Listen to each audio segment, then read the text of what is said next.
So it is my pleasure to introduce Sue Macy, who is the author of 18 books for kids and young adults, focusing mainly on sports history and women's history.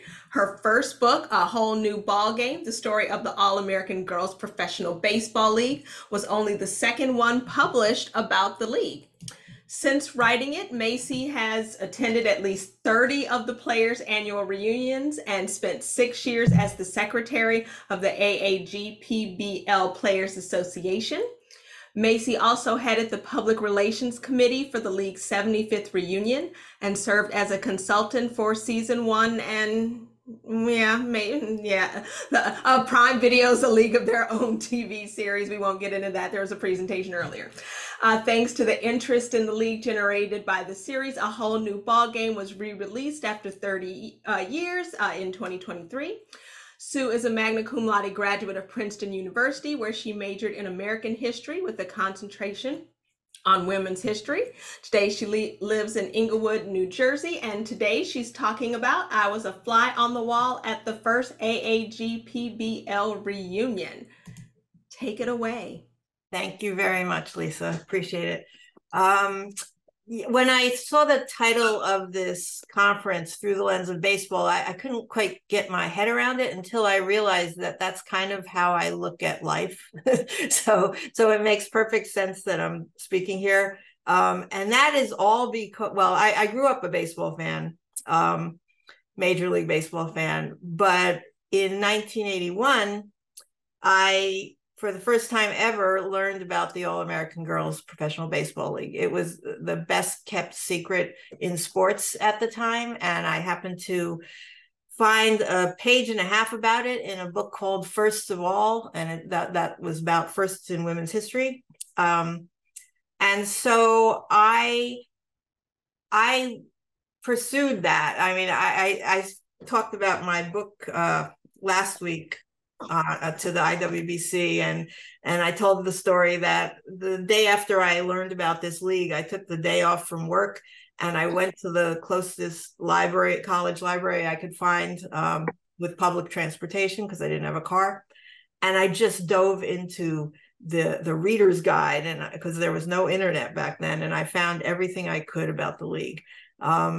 And that led a couple of months later to me sending out a questionnaire to 120 players that I was lucky enough to get the addresses for. At the time, the league had folded almost 30 years before, but some of the women in the Midwest had stayed in touch with each other, and they were trying to find each other, actively trying. June Pepys, who was a player who was also had a printing shop, she started doing these mimeographed newsletters, and they were collecting addresses for this upcoming reunion, which would be in Chicago in 1982.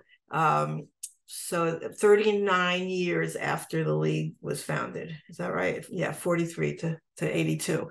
I was at the time working as an editor at Scholastic magazines, which are the classroom magazines.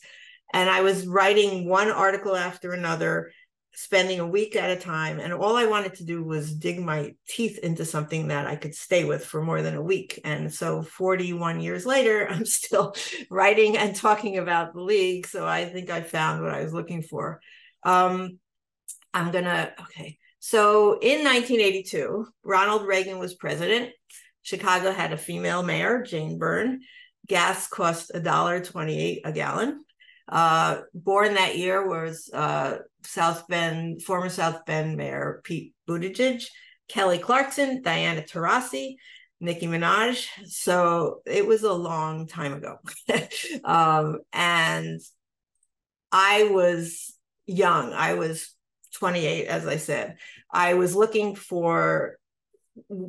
to be a journalist. I mean, I was an editor on a kids magazine, but I studied journalism in a program at Northwestern University for rising high school seniors. And I learned what a journalist did. And that was to go after the story, to interview people, to collect notes, to take pictures, to do everything. And And I was, I wanted to be an intrepid journalist. So when I heard about this reunion, I made plans to go, even though I am pretty shy at heart and didn't really know anyone who was going to be there except for June and Fran Jansen, who was another player who I had spoken to. But I had sent out this survey to the women, and I got about 87% of them back. So they knew me because I had reached out to them for their stories, and they sent me 4 pages plus with their demographics, their favorite memories of the league, and a bunch of other questions that I asked them. So I showed up at this reunion. It was a 4-day event. And the difference between the reunions today, which we just had one in Kenosha in August, and the reunion in 1982 was everything ended at 2 a.m. Now everything ends at about 9 p.m. because they and the intrepid journalists are all older. So they planned for a lot of time to get together. We took a boat trip around Chicago on, I guess, the Chicago River. The folks at the Holiday Inn where the reunion was held said they never saw women drink so much beer in their lives, because these women were in their 40s and 50s, so younger than I am now, at the prime of their life. And so it was really a great time for them to be finding each other before they were too old to really enjoy it. And so these are two. Faye Dancer was, to me, the most colorful woman in the league. Everybody says that Madonna was based on them in the movie. I believe the person who came closest to Madonna was Faye Dancer. She's the one with our 40th baseball reunion shirt on, and her partner in crime is Pepper Pear, who wrote the league song, the Batter Up, Hear the Call, and was a character. And they were two Californians. And so I spent a lot of time with Faye, especially. Faye I also interviewed her out in California, and in her house, she collected things, and she collected cuckoo clocks, but all of them were set slightly differently. So for like 10 minutes at the top of every hour, there was just a lot of cuckooing. So, but she was a character, and I got to know her because I went up to her hotel room and hung out and interviewed her and taped a lot of that. The people who made me feel most comfortable were these 3, Joyce Hill Westerman, Maggie Russo, and Salty Ferguson. I was hanging around the lobby the first morning thinking, oh my God, I know no one. I don't know, how am I going to get past this fear of talking to them? And they came up to me and said, we're going to breakfast. You want to come? And that's what happens at reunions. People they take you in. And this has been a long time since that breakfast, but I thank them because they helped me get my footing and then move forward. There was a in memoriam board there, and I look at the names on this as lost opportunities, because I've gotten to know hundreds of players, some very well, some, just in passing. But the ones on this board had passed away before 1982. There were players, Bill Allington was manager, and Marty McManus. But one of them, Dorothy Chapman, her son Rick is now the president of the Players Association. And I met him 41 years ago. And so it's, they knew that their past was important to them even then. And it was, it's always been honored. There's always something commemorating those who have passed away. One of my favorite stories from the reunion, Terry Donahue's the player in the middle. She's the one who is the subject of A Secret Love, the Netflix film. about her relationship with her longtime partner, Pat Henschel, I guess wife. They did get married at the end. Terry was wonderful Canadian. Dottie Mueller was a tough, I think she was a pitcher, and Irma Bergman or Bregman was a St. Louis. She was a cop actually after she played ball. But we were on this, I believe, is the boat trip, but we also took a bus at some point, and we were passing Soldier Field. And so the tour guide on the bus says, this is a quote from my notes, right here on our left, for those of you gentlemen back there, or even ladies who like sports, you'll know that Soldier Field is the home of the Chicago Bears. So, and somebody on the bus said, you don't like sports, do you? He clearly did not know his audience. But that's a lot of, these women got overlooked a lot. And many of them hadn't really talked about their opportunity, their experience in the league, because every time they've said they played baseball, people would say to them, you mean softball, right? And they would say, no, we mean baseball. And people just didn't believe it. So many of them, including Dorothy Chapman, just stopped talking about it, didn't tell their kids about, the experience, because they didn't want to explain themselves. This is Tybee Eisen, one of my favorite players in the league, one of the few Jewish players. So we bonded over that. And these are two Canadians, Olive Little and Irene Hickson. I just loved meeting all of them, and I loved, getting to hang out with them and be a fly on the wall. And I did bring my tape recorder. I interviewed people. It wasn't always the best. The acoustics weren't always the best. I interviewed Gene Fout, who was a wonderful overhand pitcher, over breakfast. So you hear a lot of glassware moving around. But during that interview, she told me that she used to say a prayer that no one would get hurt before every game that she pitched. And that just defined Gene Fout for the 40 years I knew her. She was an amazing athlete. She became a professional bowler after the league, but she was just an amazing human being and a caring human being. All right, so these are some more. Pretty Bonnie Baker is in the middle. Her name was Mary Baker, but the press decided that she was pretty, and that was her nickname. And Doris Sams on the end with a cigarette. Well, actually, Bonnie has a cigarette too. But Doris Sams was a pitcher and a hitter and an all-star, amazing woman from Tennessee. And she was still fixing her roof by herself into her 60s, I believe. So I kind of learned, I grew up in New Jersey, kind of, pampered a little bit. And these women were day and night different from most of the people I knew. If they saw a problem, they fixed it themselves. Nothing stopped them, just as baseball hadn't stopped them. Or the opportunity to play was something they just embraced.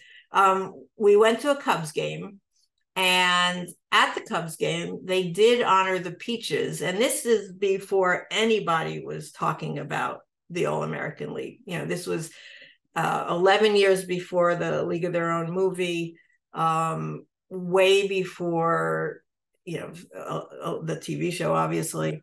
But these fans from Rockford came out to this event, and they were the first people, I think, to remember the league publicly. And they had a sign with all the names of the players, and the players were just beside themselves. They were so excited, and it was amazing to see them honored. I mean, they've been honored in hundreds of ballparks. Most recently, I think Maybelle Blair threw out the first pitch at Citi Field for the Mets. So that was the beginning of it all. They have a banquet at every reunion, and this banquet Alma Ziegler was the master of ceremonies. Alma was a court reporter in California, and she was a no-nonsense person who could get everybody in line. But the guest of honor, the speaker of honor, was Patty Berg. Patty Berg was one of the founders of the LPGA. She told golf jokes the whole time. And I'm sitting there thinking, why is she speaking? I mean, she was famous. Joanne Winter was a wonderful pitcher who also became a golfer and a celebrated golf teacher in Arizona. But she obviously got Patty Berg to come and speak. But yes, a lot of the women played golf also, but I don't think they could find anyone who could speak about women in baseball. So they got the next best thing. There were, according to the woman who planned the reunion, who had been a junior player, some of the towns had junior leagues that were supposed to feed players into the All-American. And Ruth Davis was one of the junior players. And she was asked if she would run the reunion or put together the reunion. She was, younger than the other women, so maybe she had more connections or energy. Ruth just passed away in the last year. But she did an amazing job. And she said there were 252 people at the banquet.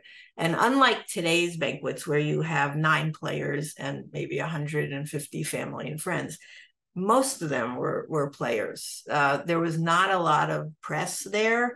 I think 1 or 2 other people were kind of taking notes and would write little things. It was mostly the players and some husbands, and a couple of league personnel, men who had been either managers or bat boys, who are now way over being boys. The Californians, here you have Faye Dancer and Lou Arnold, and I think Tybee and Inez Voice. They put on a skit that was irreverent and and funny. Sorry, the picture is a little scratched, a lot scratched. And then Mary Fiddler talked about her research. Mary Fiddler, who is now the secretary of the Players Association, was the first person to really study this league academically. In the 1970s, she was a master's student at the University of Massachusetts, which had a really strong women's sports history department, or a couple of professors. And she was there getting her master's, and she found out about the league and did massive research and produced the first academic paper about the league. She was also amazingly kind in sharing it with anyone who wanted it. And when I was doing my book, I was interested in interviewing players and sort of piecing together the story from the interviews and from what I read in the local newspaper coverage of the time. But Mary had all of the administrative history down, which was fantastic because I didn't have to do it. And she let me use her book as reference. And she published her book, I guess about 10 years ago. And she updated it with what had happened after the reunion, after people started finding each other and started working towards being inducted into the Baseball Hall of Fame, and the movies. So I just had a couple of pictures of the women, but I think that shows you more than any words could the joy that they had of seeing each other again. The woman in the white suit is Marie Blackie Wegman, who was somebody I spoke to a lot.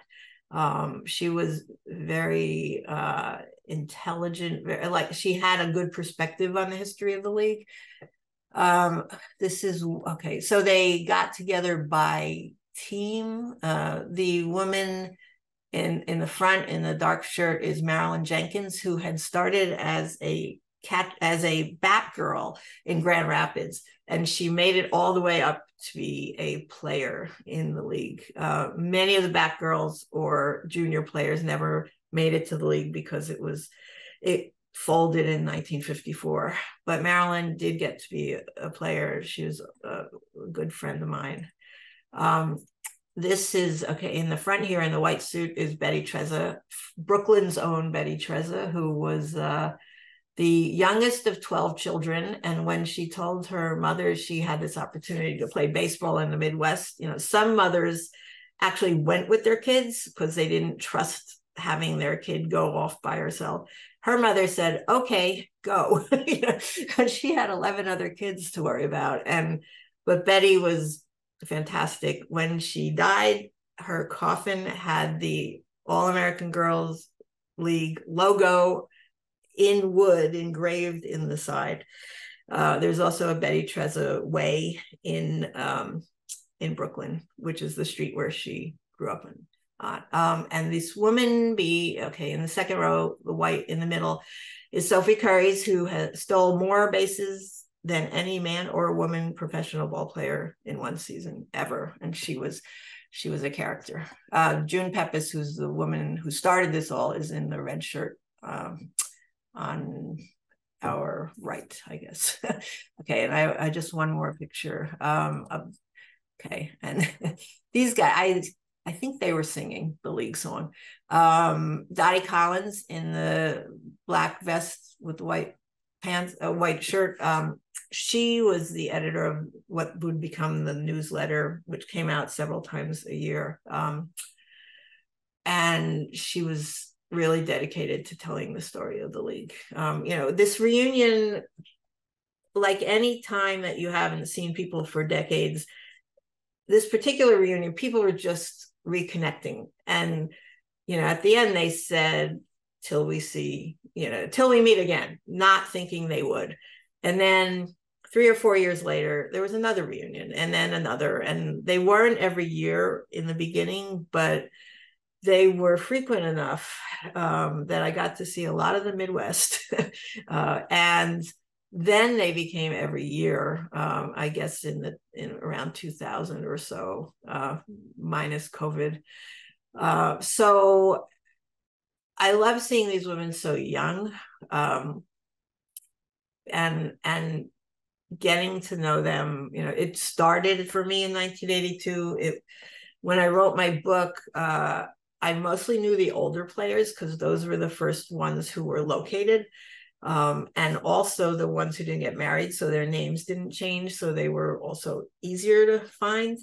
And then since my book first came out in 1993, I got to know a lot of the other players because they're the survivors. And, you know, currently the winning survivor is Betsy Jochum, who's 102 years old.